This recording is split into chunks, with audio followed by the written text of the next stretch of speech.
কথায় বলে রোগ ঘোড়ায় চড়ে আসে আর ফিরে যায় হেঁটে হেঁটে। একদম খাঁটি কথা, জানেন তো। রোগ ধরলে যেন ছাড়তেই চায় না, তাই না?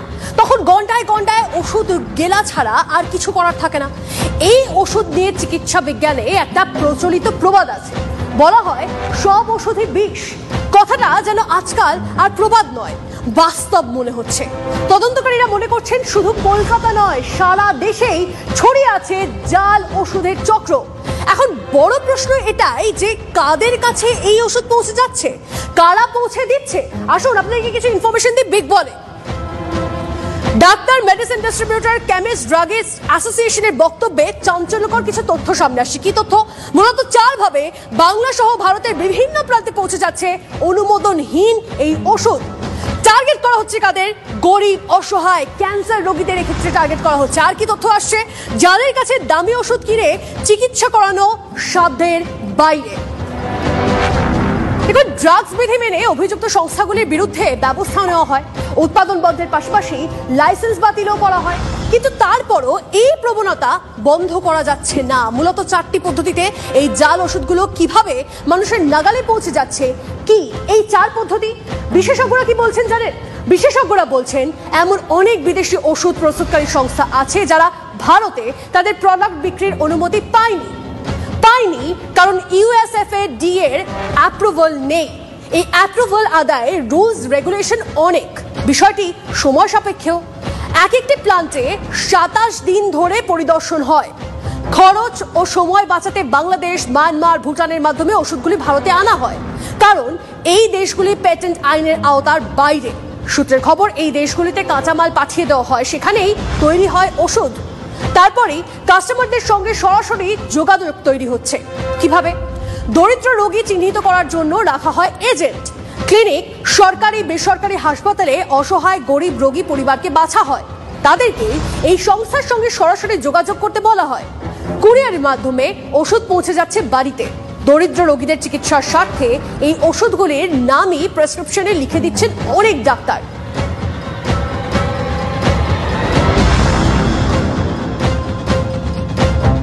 যারা পারছে না তারা কি তাহলে মরে যাবে?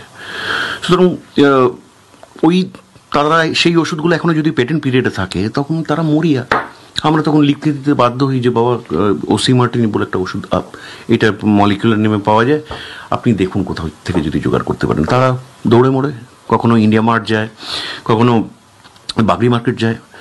সে বাংলাদেশ হোক, ভুটান হোক, তার কাছে কি এসে যায়? তার কাছে সেটা জীবন।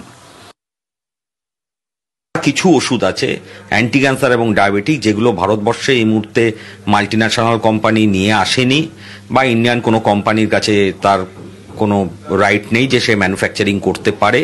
যার জন্য ডাক্তারবাবুরা সেই সব পেশেন্টের ওষুধগুলো তাদের প্রেসক্রিপশনের এগেনস্টে বাইরে থেকে তাদেরকে আনার জন্য সাজেস্ট করেন। এবং কিছু এজেন্ট আছে, এই এজেন্টরা গভর্নমেন্টের যে প্রোটোকল আছে সেই প্রোটোকলে না গিয়ে বাংলাদেশ, দুবাই, মায়ানমার, যেখানে সস্তা ওষুধ পাওয়া যায় সেখান থেকে এই ওষুধগুলো চোরা পথে বা বাঁকা পথে নিয়ে এসে সেই পেশেন্টকে সেগুলোকে ক্যাটারিং করছে। এবং এতে দেখা যায় পেশেন্টের গুণমান্য ওষুধের কি আছে, কারণ এর কোনো অ্যানালিটিক্যাল রিপোর্ট পেশেন্ট পাচ্ছে না, এবং এই ওষুধটা যে সঠিক কি সঠিক নয় সেটাও পেশেন্টের পক্ষে বোঝা সম্ভব নয়। এখন আবার পাড়ার ওষুধের দোকানে যাওয়ার বদলে অনলাইনে বাড়িতে ওষুধ আনানোর চল হয়েছে। সেই অভ্যেস ক্রমেই বাড়ছে, কিন্তু অভিযোগ হলো অনলাইন ফার্মেসিগুলো আসার পর জাল ওষুধ কারবারিদের পোয়া বাড়ো হয়েছে। কারণ বিভিন্ন অনলাইন প্ল্যাটফর্মের সঙ্গে চুক্তি করছে এই ওষুধের সংস্থা। সেই অ্যাপের মাধ্যমেই দেদার চলছে জাল ওষুধ বিক্রি। শুধু অনলাইন অ্যাপই নয়, হোলসেলার মার্কেটেও ছড়িয়ে আছে এই ভেজাল ওষুধ। অনলাইন প্ল্যাটফর্মে কত কমে ওষুধ পাওয়া যাচ্ছে নজরে রাখে কিছু ট্রেড হোলসেলার।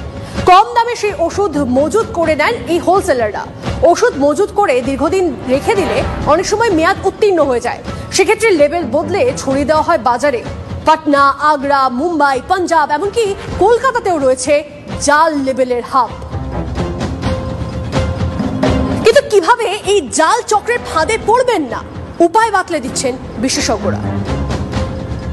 পেশেন্ট যখন এসে পৌঁছচ্ছে সে চাইছে সবচেয়ে কম দামে একটা ওষুধ দিয়ে ক্যান্সার থেকে সম্পূর্ণ সুস্থ হতে। আমি সেই সব রোগীদের জন্য বলবো যে আপনারা সরকারি পরিষেবা নিন, কারণ সেখানে স্ট্যান্ডার্ড গাইডলাইন ভিত্তিক ওষুধগুলো ফ্রিতে দেয়া হচ্ছে। এর বাইরে বেরোনোর তো প্রয়োজন নেই। যাদের অর্থের অভাব আছে তারা দয়া করে বেশ চিকিৎসার জন্যে গোপন পথে গিয়ে একটা ওষুধ কিনে এনে বিপদ ডেকে আনবেন না। এই মুহূর্তে ক্যান্সারের 3টি মলিকিউলের চাহিদা তুঙ্গে, ভেনিটোক্ল্যাক্স, ওসিমাটিনিব, ইবরুটিনিব। এই 3টে মলিকিউল এর দেশের ক্ষেত্রে যে সংস্থা উৎপাদন করে, যারা অনুমোদিত সংস্থা, তাদের ওষুধের দাম অনেক বেশি, যে কারণে ক্যান্সার রোগীরা যাদের সেই সমস্ত ওষুধ কেনার ক্ষমতা নেই, ঘটিবাটি বিক্রি করে সেই ওষুধ তারা কিনতে পারবেন না, সেই সকল রোগীদের নিশানা করছে জাল ওষুধের কারবারিরা।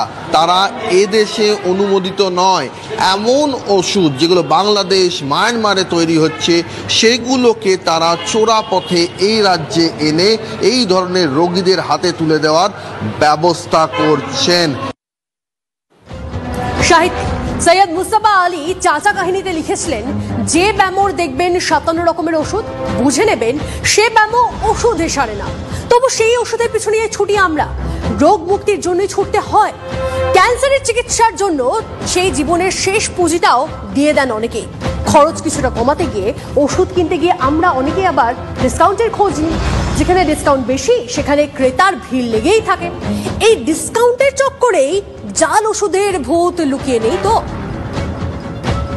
যে ডিসকাউন্টের প্রবণতা চলছে, কারণ অন্যান্য পণ্যের মতো ওষুধ নয়। ওষুধের ক্ষেত্রে আগেই বললাম, ডিপিসিও অ্যাক্ট অনুযায়ী সরকার নির্ধারিত মুনাফা, সেই মুনাফার মধ্যে যে মুনাফা আমরা অর্জনই করি না তার চেয়ে বেশি ডিসকাউন্ট দেওয়ার যে প্রবণতা চলছে, এখান দিয়েই আমরা বদ্ধপরিকর যে এখানেই মানুষ ট্র্যাপড হয়ে যাচ্ছে এবং বাইরে থেকে স্পুরিয়াস ড্রাগসের রমরমা ব্যবসা হচ্ছে। বিক্রেতারা অবশ্য এই ছাড়ের পিছনে কোনো জালিয়াতি দেখছেন না। কাস্টমার ডাইরেক্ট ওই ডিসকাউন্ট আমরা দিয়ে দিচ্ছি, মালটা 26% ডিসকাউন্টে আমরা সেই মালটা দিয়ে দিই, এটাকে আমাদের খুব কম প্রফিটটা থাকে। টাইপের হোলসেল টাইপও হয়ে গেছে আমাদের। হোলসেলের যে দামের জিনিসটা দোকানদারকে দিতাম সেটা আমি কাস্টমারকে দিয়েছি।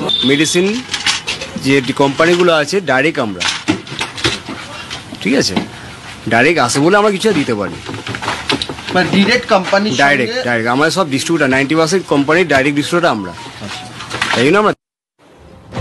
এদিকে ওষুধের এই জাল কারবার দেখে চিন্তিত আমজনতা। ওষুধ তো লাগবে, ঠিক ভুল যাচাই করবেন কিভাবে, ভেবে দিশেহারা অবস্থা তাদের। লোকে একটু চেষ্টা করছে অনলাইনে যেতে, যেটা বা অফলাইনে এমন দোকানে যেখানে একটু ডিসকাউন্ট 10-20% ডিসকাউন্ট পাওয়া যায়, কিন্তু সেখানেও যদি এরকম ফ্রড কেস ছাড়া যেতে পারে তাহলে তো লোকের ভীতি লেগে যাবে। বুঝতেও পারবো না কোনটা ওষুধ, আমরা তো আর ভালো করে দেখছি না যে কি ওষুধ, বা ওটা বাইরের ওষুধ না এইখানের ওষুধ, আমরা তো বুঝতেও পারবো না। এবং ওটা খাওয়া হচ্ছে, এতে আমাদেরই প্রবলেম হচ্ছে, এটা তো ঠিক না। দেখা হোক এটা কি করে আটকানো যায়।